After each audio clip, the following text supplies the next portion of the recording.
പണ്ടത്തെ കാലങ്ങളെ അപേക്ഷിച്ച് ഇന്ന് സിഗരറ്റ് വളരെ വേഗത്തിലാണ് ഉണ്ടാക്കുന്നത്. എല്ലാം യന്ത്രങ്ങൾ ഉപയോഗിച്ചാണ് ചെയ്യുന്നത്. ഒരു മണിക്കൂറിൽ ലക്ഷക്കണക്കിന് സിഗരറ്റുകളാണ് ഫാക്ടറികളിൽ ഉണ്ടാക്കുന്നത്.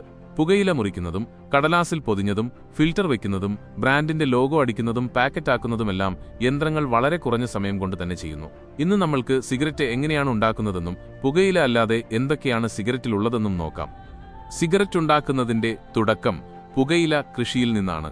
നല്ല പുകയില കൃഷി വളരെ ബുദ്ധിമുട്ടുള്ളതും ചില കാര്യങ്ങൾ കൃത്യമായ ഘട്ടങ്ങളിലൂടെ ചെയ്യേണ്ടതുമാണ്. അധികം ചൂടില്ലാത്തതായ സ്ഥലങ്ങളിലാണ് പുകയില നന്നായി വളരുന്നത്. നല്ല മണ്ണില്ലാതെ പുകയില കൃഷി ചെയ്യാൻ പറ്റില്ല. പുകയിലയുടെ വിത്ത് വളരെ ചെറുതായതുകൊണ്ട് അത് നേരിട്ട് വയലിൽ വിതക്കാതെ ആദ്യം നഴ്സറിയിൽ തൈകൾ ഉണ്ടാക്കുന്നു. 6 മുതൽ 8 ആഴ്ചയ്ക്ക് ശേഷം തൈകളെടുത്ത് യന്ത്രങ്ങൾ ഉപയോഗിച്ച് പ്രധാന വയലിൽ നടുകയാണ് ചെയ്യുക. കൃത്യമായി വെള്ളം നനയ്ക്കുകയും കള പറിക്കുകയും കീടങ്ങളെ അകറ്റാൻ കീടനാശിനികൾ ഉപയോഗിക്കുകയും ചെയ്യുന്നു. 100 കണക്കിന് ഏക്കർ സ്ഥലത്ത് ഒരേ സമയം പുകയിലയുണ്ടാക്കുന്നതുകൊണ്ട് മിക്കവാറും എല്ലാ ജോലികളും യന്ത്രങ്ങൾ വഴിയാണ് ചെയ്യുന്നത്. പുകയില ഇലകൾ സാധാരണയായി 3-4 മാസത്തിനുള്ളിൽ ഇളം മഞ്ഞ നിറമാകാൻ തുടങ്ങും. പൂക്കൾ വരുന്നതിനു മുൻപേ ചെടിയുടെ മുകൾ ഭാഗം മുറിച്ചു മാറ്റും. അങ്ങനെ ചെയ്യുന്നത് ഇലകൾക്ക് കൂടുതൽ വലുപ്പവും ഗുണവും കിട്ടാനാണ്. ചെടിയുടെ വശങ്ങളിൽ നിന്ന് വരുന്ന അധിക കൊമ്പുകൾ മുറിച്ചു മാറ്റും. ഇതിനെ സക്കിംഗ് എന്നാണ് പറയുന്നത്. പുകയില ചെടിയുടെ ഇലകൾ ഒരിക്കലും ഒരുമിച്ച് പറിച്ചെടുക്കില്ല. പകരം ഘട്ടം ഘട്ടമായിട്ടാണ് എടുക്കുന്നത്. ആദ്യം താഴെയുള്ള മൂത്ത ഇലകൾ ശേഖരിക്കും.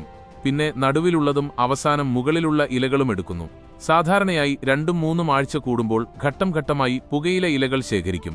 അങ്ങനെ ഓരോ ഇലയും പൂർണ്ണമായി മൂത്ത് പാകമാകാൻ സാധിക്കും. വിളവെടുപ്പിന് ഈ മോഡേൺ ട്രാക്ടറുകളാണ് ഉപയോഗിക്കുന്നത്. ഇത് സമയവും അധ്വാനവും കുറയ്ക്കുകയും ഇലകൾക്ക് കേടുപാടുകൾ വരുത്താതെ കളക്ട് ചെയ്യുകയും ചെയ്യുന്നു. ഇലകൾ ശേഖരിച്ചതിനു ശേഷം ടൺ കണക്കിന് പുകയില ഇലകൾ ട്രക്കുകളിൽ കയറ്റി ഫാക്ടറികളിലേക്ക് കൊണ്ടുപോകുന്നു. അവിടെ അവ കൂടുതൽ പ്രോസസ് ചെയ്യുന്നു.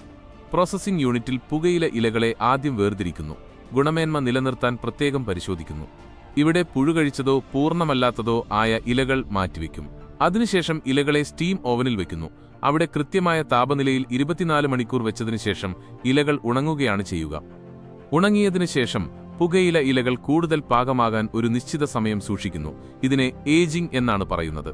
പല സിഗരറ്റ് കമ്പനികളും അവരുടെ സിഗരറ്റിന്റെ ഗുണനിലവാരം കൂട്ടാൻ ഏകദേശം 1.5 വർഷം വരെ സൂക്ഷിക്കാറുണ്ട്. പ്രധാനമായും ഇവ സൂക്ഷിക്കുന്നതിനെയും ഇലകളുടെ ഗുണനിലവാരത്തെയും ആശ്രയിച്ചാണ് സിഗരറ്റിന്റെ ടേസ്റ്റും വിലയും വ്യത്യാസപ്പെടുന്നത്. എന്തായാലും അതിനുശേഷം ഇലകളെ വേറൊരു ഫാക്ടറിയിലേക്ക് അയക്കുന്നു. ഫാക്ടറിയിലെത്തിയ ശേഷം ഉണങ്ങിയ പുകയില ഇലകളെ ആദ്യം ഗുണമേന്മ അനുസരിച്ച് വേർതിരിക്കുന്നു. പിന്നെ പല ഗ്രേഡുകളായി തിരിക്കുന്നു. അതിനുശേഷം ഇലകളിൽ നിന്ന് ആവശ്യമില്ലാത്ത ഭാഗങ്ങളായ കട്ടിയുള്ള ഞരമ്പുകളോ അധികമുള്ള തണ്ടുകളോ മാറ്റുന്നു. ഉണങ്ങിയ പുകയില ഇലകൾ പൊടിഞ്ഞു പോകാൻ സാധ്യതയുള്ളതുകൊണ്ട് അവ പ്രോസസ് ചെയ്യുന്ന മെഷീനിലേക്ക് അയക്കുന്നതിന് മുൻപ് ഒരു നിശ്ചിത അളവിൽ ഈർപ്പം തിരികെ കൊണ്ടുവരുന്നു. സാധാരണയായി സ്റ്റീമോ വെള്ളം സ്പ്രേ ചെയ്യുന്നതോ ഉപയോഗിച്ച് ഇലകളെ മൃദുവാക്കുകയാണ് ചെയ്യുക. അങ്ങനെ അവയെ എളുപ്പത്തിൽ മുറിക്കാൻ സാധിക്കും. ഈർപ്പം തിരികെ കൊണ്ടുവന്നതിനു ശേഷം ഇലകളെ പ്രത്യേക മെഷീനിലൂടെ ചെറിയ കഷണങ്ങളാക്കുന്നു. ഈ മെഷീൻ വളരെ വേഗത്തിൽ പ്രവർത്തിക്കുകയും മിക്കവാറും എല്ലാ പുകയില കഷണങ്ങൾക്കും ഒരേ വലുപ്പം നിലനിർത്തുകയും ചെയ്യുന്നു. മുറിക്കുമ്പോൾ പുകയിലയെ സാധാരണയായി 1 മുതൽ 3 മില്ലിമീറ്റർ വരെ ചെറുതാക്കുന്നു. ഇത് സിഗരറ്റിന്റെ ഒരു പ്രത്യേക സ്റ്റാൻഡേർഡ് നിലനിർത്താൻ സഹായിക്കുന്നു.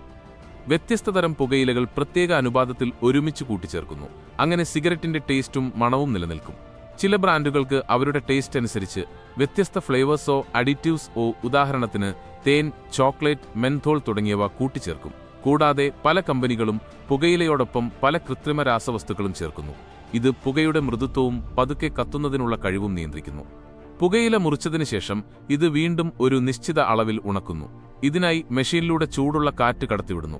ഇത് പുകയിലയിലെ ഈർപ്പം കുറച്ച് ഒരു നിശ്ചിത അളവിലെത്തിക്കുന്നു. ഈ ഘട്ടത്തിൽ താപനില നിയന്ത്രിക്കുന്നത് വളരെ പ്രധാനമാണ്. കാരണം അമിതമായി ചൂടുള്ള കാറ്റ് കൊടുത്താൽ പുകയിലയുടെ ടേസ്റ്റ് നഷ്ടപ്പെടാൻ സാധ്യതയുണ്ട്. ഉണങ്ങിയതിനു ശേഷം തയ്യാറാക്കിയ പുകയില സിഗരറ്റ് ഉണ്ടാക്കാനായി സൂക്ഷിക്കുന്നു. ഫാക്ടറിയിൽ സിഗരറ്റ് ഉണ്ടാക്കുന്ന ഏറെക്കുറെ മുഴുവൻ പ്രക്രിയയും ആധുനിക മെഷീനുകൾ ഉപയോഗിച്ച് യാന്ത്രികമായിട്ടാണ് ചെയ്യുന്നത്. ഈ ഫാക്ടറികളിൽ 1 മിനിറ്റിൽ ആയിരക്കണക്കിന് സിഗരറ്റുകൾ ഉണ്ടാക്കുന്നു. പ്രോസസ് ചെയ്ത പുകയില സ്റ്റോറേജിൽ നിന്നെടുത്ത് വലിയ മെഷീനുകളിലൂടെ സിഗരറ്റ് ഉണ്ടാക്കാൻ ആവശ്യമായ അളവിൽ അയക്കുന്നു. ആദ്യം പുകയില ഇലകൾ ഒരു നീണ്ട ബെൽറ്റിൽ അല്ലെങ്കിൽ നേർത്ത പാളിയായി ക്രമീകരിക്കുന്നു. ഇത് മെഷീനിലൂടെ വേഗത്തിൽ ഒരു വശത്തേക്ക് മൂവ് ചെയ്യുന്നു. അതിനുശേഷം പ്രത്യേകതരം സിഗരറ്റ് പേപ്പറിൽ ഈ പുകയില പാളി പൊതിയുന്നു. ഇത് സാധാരണയായി കനം കുറഞ്ഞതും പതുക്കെ കത്തുന്നതുമാണ്. മെഷീൻ വളരെ വേഗത്തിൽ പ്രവർത്തിക്കുകയും ഈ കടലാസിൽ പുകയില നിറഞ്ഞ ഉടൻ തന്നെ ഇതൊരു നീണ്ട റോൾ ഓർ ട്യൂബ് പോലെയാക്കുന്നു. ഈ നീണ്ട റോൾ യാന്ത്രികമായി മുറിക്കുന്ന മെഷീൻ ഉപയോഗിച്ച് നിശ്ചിത നീളത്തിൽ മുറിച്ചു മാറ്റുന്നു. അതിനുശേഷം സിഗരറ്റിന്റെ ഒരറ്റത്ത് പ്രത്യേകമുണ്ടാക്കിയ ഫിൽട്ടർ ഘടിപ്പിക്കുന്നു. ഫിൽട്ടർ സാധാരണയായി സെല്ലുലോസ് ആസിറ്റേറ്റ് ഫൈബർ കൊണ്ടാണ് ഉണ്ടാക്കുന്നത്. ഇത് പുകയിലെ ദോഷകരമായ ഘടകങ്ങളെ ഒരു പരിധിവരെ വലിച്ചെടുക്കും. ഈ ഫിൽട്ടറുകൾ വലിയ റോളുകളായി ഫാക്ടറിയിൽ വരുന്നു. മെഷീനിലൂടെ ചെറിയ കഷണങ്ങളായി മുറിക്കുന്നു. ഓരോ സിഗരറ്റിന്റെയും ഫിൽട്ടറും പുകയില ഭാഗവും ഒരുമിച്ച് ചേർക്കാൻ ഒരു പ്രത്യേക പശ ഉപയോഗിക്കുന്നു. ഇത് ഫിൽട്ടറിനെ ഉറപ്പിച്ചു നിർത്തുന്നു. സിഗരറ്റ് ഉണ്ടാക്കിയതിനു ശേഷം അവയിൽ ഓരോ ബ്രാൻഡിന്റെയും ലോഗോവോ എഴുത്തോ അടിക്കുന്നു. ഇത് അതിവേഗമുള്ള പ്രിന്റിംഗ് മെഷീൻ ഉപയോഗിച്ചാണ് ചെയ്യുന്നത്. എല്ലാ സിഗരറ്റുകളും വേർതിരിച്ച് ഒരു നിശ്ചിത എണ്ണം പാക്കറ്റ്സിൽ നിറയ്ക്കുന്നു. സാധാരണയായി 10 അല്ലെങ്കിൽ 20 സിഗരറ്റുകൾ വീതമുള്ള പാക്കറ്റുകളാണ് ഉണ്ടാക്കുന്നത്. ഇതെല്ലാം മെഷീനുകൾ വഴിയാണ് ചെയ്യുന്നത്. അതിനുശേഷം ഈ പാക്കറ്റ്സിന്റെ പുറത്ത് ബ്രാൻഡിന്റെ ലോഗോവും ഡിസൈനും നിയമപരമായ മുന്നറിയിപ്പുകളും അടിക്കുകയും പ്ലാസ്റ്റിക് കവർ ഉപയോഗിച്ച് പാക്കറ്റ് സീൽ ചെയ്യുകയും ചെയ്യുന്നു. അങ്ങനെ അവ ദീർഘകാലം സൂക്ഷിക്കാൻ സാധിക്കുന്നു. പിന്നീട് ഈ പാക്കറ്റ്സുകൾ കാർട്ടൺസിൽ നിറച്ച് മാർക്കറ്റിലേക്ക് അയക്കുന്നു. ഈ മുഴുവൻ പ്രക്രിയയും പൂർണ്ണമായും യാന്ത്രികമായിട്ടാണ് നടക്കുന്നത്. അതിന്റെ ഫലമായി ദിവസവും ലക്ഷക്കണക്കിന് സിഗരറ്റുകൾ ഉൽപ്പാദിപ്പിക്കാൻ സാധിക്കുന്നു. ഏതായാലും വീഡിയോയെക്കുറിച്ചുള്ള നിങ്ങളുടെ അഭിപ്രായങ്ങൾ കമന്റ് ചെയ്യാൻ മറക്കരുത്. അപ്പോൾ മറ്റൊരു വീഡിയോയിൽ കാണുന്നതുവരെ ഗുഡ് ബൈ.